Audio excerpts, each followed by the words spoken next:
Hello students, welcome to Ejomore. This is lecture number 2 on the topic units and measurement. Last lecture number 1 मध्ये आपण physics म्हणजे काय, फिजिक्सच्या काही fundamental properties जसं की फिजिकल क्वांटिटीज काय असतात, फिजिकल क्वांटिटीजचं रिप्रेझेंटेशन्स आपण कशा पद्धतीने करत असतो आणि डिफरंट टाईपच्या फिजिकल क्वांटिटीज जसं की ज्यामध्ये फंडामेंटल होत्या, supplementary physical quantities, derive physical quantities ह्या सर्वांचं काय केलं होतं, डिस्कशन केलेलं होतं. त्यानंतर फंडामेंटल फिजिकल क्वांटिटीजमध्ये कुठल्या क्वांटिटीज येतात, डिराइव्ह फिजिकल क्वांटिटीजमध्ये कुठल्या क्वांटिटीज येतात आणि सप्लिमेंटरी फिजिकल क्वांटिटीज कुठल्या आहेत हे आपण लास्ट लेक्चरमध्ये डिस्कस केलेलं होतं. सोबतच आपण फर्स्ट लेक्चरमध्ये डिस्कस केलेलं होतं की युनिट म्हणजे काय असतं आणि डिफरंट टाईपचे युनिट्स जसं की MKS unit system, CGS unit system आणि फंडामेंटल युनिट्स. फंडामेंटल युनिट्स म्हणजे ज्या तुमच्या फंडामेंटल फिजिकल क्वांटिटीज आहेत कुठल्या, length, mass, time, temperature, amount of substance, current आणि ल्युमिनस इंटेन्सिटी या 7 फंडामेंटल फिजिकल क्वांटिटीजचे आपण युनिट्स सुद्धा डिस्कस केले होते. त्यानंतर आपण ज्या काही नेचरमध्ये अवेलेबल असणाऱ्या फिजिकल क्वांटिटीज होतात जसं की मास, लेंथ यांचं डायमेन्शनल रिप्रेझेंटेशन्स कशा पद्धती असतं हे बघितलं होतं. त्यानंतर काही बेसिक फिजिकल क्वांटिटीज जसं की एरिया, व्हॉल्यूम सोबत फोर्स, मोमेंटममध्ये लिनियर मोमेंटम वगैरे वगैरे क्वांटिटीजच्या आपण डायमेन्शनल रिप्रेझेंटेशन्स कशा पद्धतीचं असतं आणि ते कसं डिराईव्ह करायचं असतं हे काय केलं होतं, आपण डिस्कस केलं होतं. त्यालाच कंटिन्यू ठेवत असताना आपण काय करणार, आणखी काही बेसिक फिजिकल क्वांटिटीज आहेत की ज्या तुमच्या डिराइव्ह फिजिकल क्वांटिटीजमध्ये कुठे ना कुठे तुम्हाला त्यांची इन्व्हॉल्वमेंट ही दिसणार. त्यांचे डायमेन्शनल रिप्रेझेंटेशन्स कॅल्क्युलेट कशा पद्धतीने करायचं हे बघू, त्यांना कॅल्क्युलेट करू आणि सोबतच ज्या तुमच्या नीट किंवा JEEच्या एक्झाम असतात त्यामध्ये काही फंडामेंटल कॉन्स्टंट्स आहेत की जे नेचरमध्ये युनिव्हर्सली अवेलेबल असतात. जसं कोइफिशियंट ऑफ विस्कॉसिटी असतो, परमिएबिलिटी ऑफ फ्री स्पेस असतो, इलेक्ट्रिकल रेजिस्टन्स, हे असे काही टॉपिक्स आहेत की ज्यांच्यावर बेस क्वेश्चन्स हे अल्टरनेट इयरला विचारत असतात. तर आपण अशा 7 ते 8 मोस्ट इम्पॉर्टंट फिजिकल क्वांटिटीजच्या डायमेन्शन्स, त्यांच्या डायमेन्शन कॅल्क्युलेट करण्यासाठी रिक्वायर्ड असणारे फॉर्म्युलेज आणि त्यांचं डायमेन्शनल कॅल्क्युलेशन काय करू, डिराईव्ह करू आणि तुम्ही त्यांना व्यवस्थित स्टेप बाय स्टेप ऑब्झर्व करायचं आहे की कशा पद्धतीने कॅल्क्युलेट केलेलं आहे आणि त्यांचे काही शॉर्ट फॉर्म्युलेज सुद्धा आहेत ते पण आपण काय करू, डिस्कस करू. ओके, चला आता स्टार्ट करूया. डायमेन्शन ऑफ सम बेसिक क्वांटिटीजमध्ये फर्स्ट अँग्युलर व्हेलॉसिटी. लास्ट लेक्चरला आपण काय डिस्कस केलं होतं, लिनियर व्हेलॉसिटी. लिनियर व्हेलॉसिटी म्हणजे आपण काय म्हटलं होतं, ती आपण V या लेटरने डिनोट केलेलं होतं आणि ते होतं चेंज इन अ डिस्टन्स किंवा change in a displacement upon change in time. Other वर्डमध्ये त्यालाच आपण rate of change of displacement per unit time सुद्धा म्हणत होतो. त्याचं आपण रिप्रेझेंटेशन बघितलं आणि त्याचं डायमेन्शनल कॅल्क्युलेशन केलेलं होतं. तर व्हेलॉसिटीचे डायमेन्शन्स काय आलेले होते रिप्रेझेंटेशन, m⁻0, l⁻1 आणि t⁻⁻1. सिमिलर वेनं अँग्युलर व्हेलॉसिटी आहे. अँग्युलर व्हेलॉसिटी म्हणजे मग नेमकं काय, तर अँग्युलर व्हेलॉसिटी म्हणजे तुमचं angular displacement upon angular displacement with respect to change in time, याला म्हणायचं अँग्युलर व्हेलॉसिटी. आणि अँग्युलर व्हेलॉसिटी डिनोट कोणत्या लेटरनं करतो आपण, तर ग्रीक लेटर आहे ओमेगा. अँग्युलर व्हेलॉसिटीचं रिप्रेझेंटेशन आपण करत असतो, ग्रीक लेटर आहे ओमेगा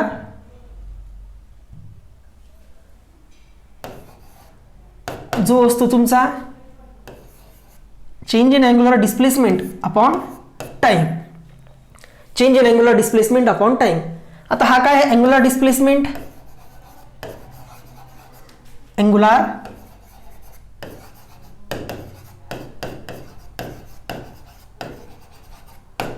डिस्प्लेसमेंट. बघा हा काय आहे थीटा. थीटा ही कुठली फिजिकल क्वांटिटी आहे, रिकॉल करा, लास्ट लेक्चरला आपण डिस्कस केलं होतं. कुठली होती, तर थीटा याला म्हटलं होतं आपण प्लेन अँगल. काय म्हटलं होतं, प्लेन अँगल किंवा सिम्पली अँगल. आणि तिथे बघा आपण एक स्टेटमेंट लिहून घेतलं होतं काय, तर सप्लिमेंटरी फिजिकल क्वांटिटीज ज्यामध्ये प्लेन अँगल आणि सॉलिड अँगल होता, ह्या अशा फिजिकल क्वांटिटीज होत्या की ज्यांना युनिट्स तर होते बट डायमेन्शन्स नव्हत्या. म्हणजेच जर आपल्याला या ओमेगा अँग्युलर व्हेलॉसिटी ओमेगाला डायमेन्शनली रिप्रेझेंट करायचं असेल तर आपण कसं रिप्रेझेंट करणार, स्क्वेअर ब्रॅकेटमध्ये omega is equal to square ब्रॅकेटमध्ये थीटा अपॉन स्क्वेअर ब्रॅकेटमध्ये टाइम. आता थीटा डायमेन्शनलेस आहे म्हणून याची डायमेन्शन कशी लिहिणार आपण, त्यामध्ये एमचं डिपेंडन्स नाही म्हणून एम 0, एलचं डिपेंडन्स नाही एल 0, टीचंही डिपेंडन्स नाही म्हणून टी पण 0 अपॉन टाइम. टाइमला तर आपण सिम्पली टीची पॉवर 1 न लिहितो. यालाच डिनॉमिनेटरला जर आपण न्यूमरेटर शिफ्ट केलं तर याला कसं लिहिणार आपण, T raise to minus 1, T raise to minus 1. म्हणजेच ओमेगा, ओमेगा म्हणजे काय, अँग्युलर व्हेलॉसिटी. अँग्युलर व्हेलॉसिटीचं डायमेन्शनल रिप्रेझेंटेशन आहे T raise to the power of minus 1. म्हणजे तुम्हाला जर क्वेश्चन आला की what is the dimension of length in angular velocity, तर तुमचा आन्सर काय असणार की the dimension of length in angular velocity is 0.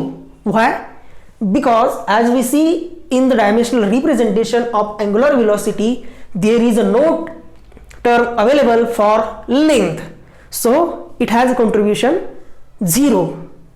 Similarly, the contribution of mass term in angular velocity is also 0, and the reason is same as we discussed for length.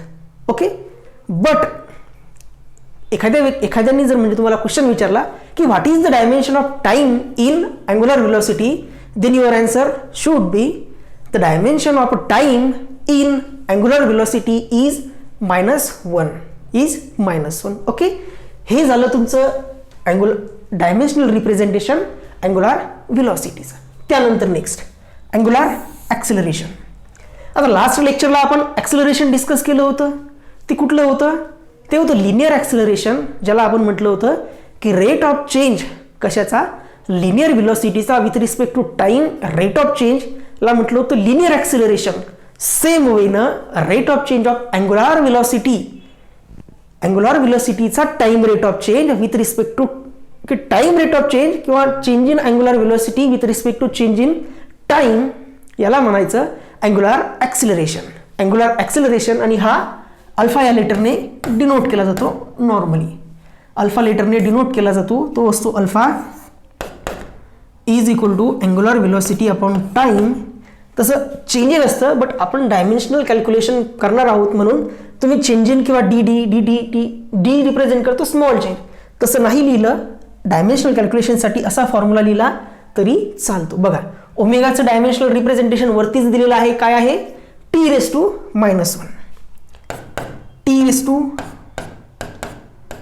-1. खाली आहे time, टाइमला कसं dimensional represent करणार आपण, तर T. टाइमला कसं dimensional represent करणार, टी. ही अशी बॉक्स केली म्हणजे काय, डायमेन्शनल रिप्रेझेंटेशन. आता हा टी डिनॉमिनेटरला आहे, न्यूमरेटरला शिफ्ट केला वरती -1, हा वरती गेल्यानंतर हा एक -1, टोटल -1 किती होणार, -1 प्लस -1, -1 प्लस -1 म्हणजे 2 टाइम्स -1 म्हणजेच टी ची पॉवर -2. यालाच कसं लिहू शकतो आपण,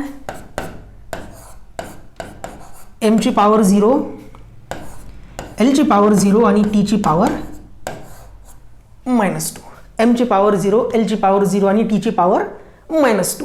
हे काय झालं तुमचं डायमेन्शनल रिप्रेझेंटेशन्स कुठल्या क्वांटिटीचं, अँग्युलर व्हेलॉसिटी, अँग्युलर ॲक्सिलरेशन. कुठल्या क्वांटिटीचं, angular ॲक्सिलरेशनचं dimensional representations. Same question म्हणजे सेम एक्सप्लेनेशन तुम्ही इथे सुद्धा देणार की काय, की द डायमेन्शनल रिप्रेझेंट किंवा the dimensions of length in angular acceleration is 0, because as we see in a dimensional formula, the dimensional representations of angular acceleration, there is no contribution of a term length, so it has 0 contribution as a dimensional representations. Okay, and similar result for time, as it contain time to the power of -2, so it has the dimension of -2 in angular acceleration for time. Okay, टाइमसाठी किती contributions आहे, -2. Length आणि मास या दोन्हींसाठी कॉन्ट्रीब्युशन्स आहे 0. कशामध्ये, angular ॲक्सेलरेशनमध्ये. ठीक आहे, त्यानंतर नेक्स्ट आहे टॉर्क. टॉर्क कोणत्या लेटरने डिनोट करतो आपण, तर टाऊ. रिप्रेझेंटेशन अशा पद्धतीचं आहे आणि याला रीड आउट कसं करायचं, टाऊ. ओके. आता टॉर्कच्या डायमेन्शनल कॅल्क्युलेशनसाठी किंवा डायमेन्शन कॅल्क्युलेट करण्यासाठी आपल्याला नेमका टॉर्क कोणत्या क्वांटिटीजमध्ये आपण एक्सप्रेस करतो हे माहिती असणं गरजेचं आहे. बघा, ज्याही क्वांटिटीजचे फिजिकल क्वांटिटीचे आपण डायमेन्शन या युनिटमध्ये कॅल्क्युलेट करत आहोत, या सर्व क्वांटिटीज तुम्हाला जसं जसं सिलेबस आपला समोर जाईल प्रत्येक युनिटमध्ये यामधली एक ना एक क्वांटिटी ही इन्व्हॉल्व होणार आहे.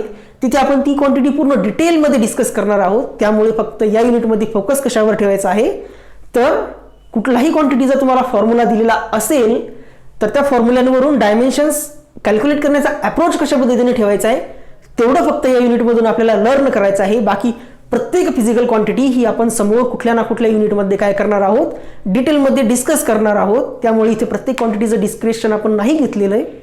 इथे आपला फोकस आहे की फक्त क्वांटिटी, तिचा फॉर्म्युला, तुम्हाला कुठल्याही क्वांटिटीचा फॉर्म्युला जर दिला तर तो फॉर्म्युला रिड्यूस करून एक्सपांड करून फायनल डायमेन्शन्स तुम्हाला त्या क्वांटिटीच्या कॅल्क्युलेट करता आल्या पाहिजेत. ओके.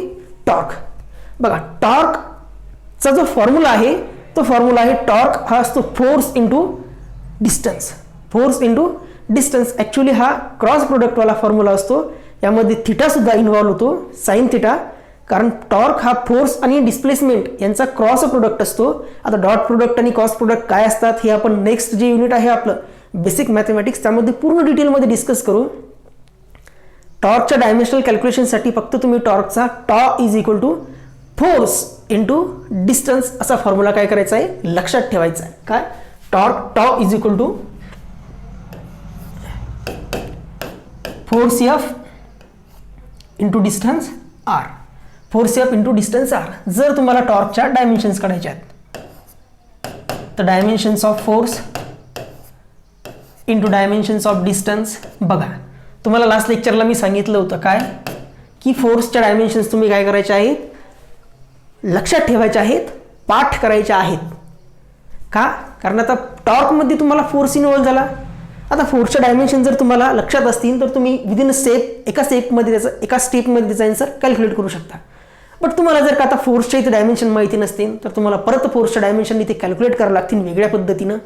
म्हणजे हा जो एक सिंपल फॉर्म्युला आहे ज्याचा आन्सर तुम्ही विदिन अ मिनिट कॅल्क्युलेट करायचं, त्यासाठी तुम्हाला कसा थोडा जास्त वेळ लागेल.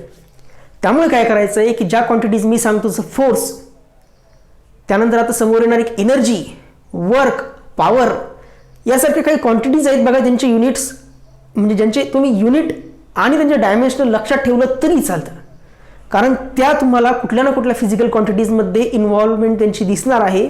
आणि अशा वेळेस तुम्हाला त्यांचे डायमेन्शन जर का व्यवस्थित लक्षात असेल तर मग होणार काय, तर तुमची त्या क्वांटिटीची डायमेन्शन कॅल्क्युलेट करण्याचा एक्सेसचा जो टाईम आहे तो टाईम तिथे तुमचा त्या कॅल्क्युलेशन्समध्ये रिड्यूस होईल. म्हणजे तुम्ही स्मार्टली तिथे वर्क करू शकता. ठीक आहे. काय असतं फोर्सच्या डायमेन्शन्स, फास्ट काय असते फोर्सच्या dimensions, m⁻⁴, l⁻⁴, m⁻⁴,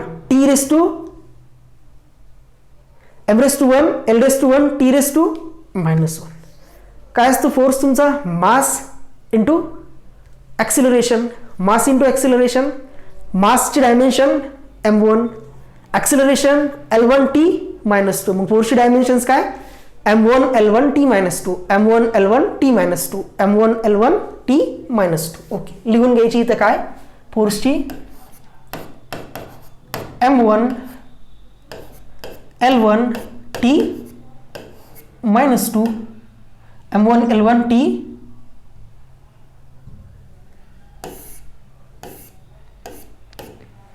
m1 l1t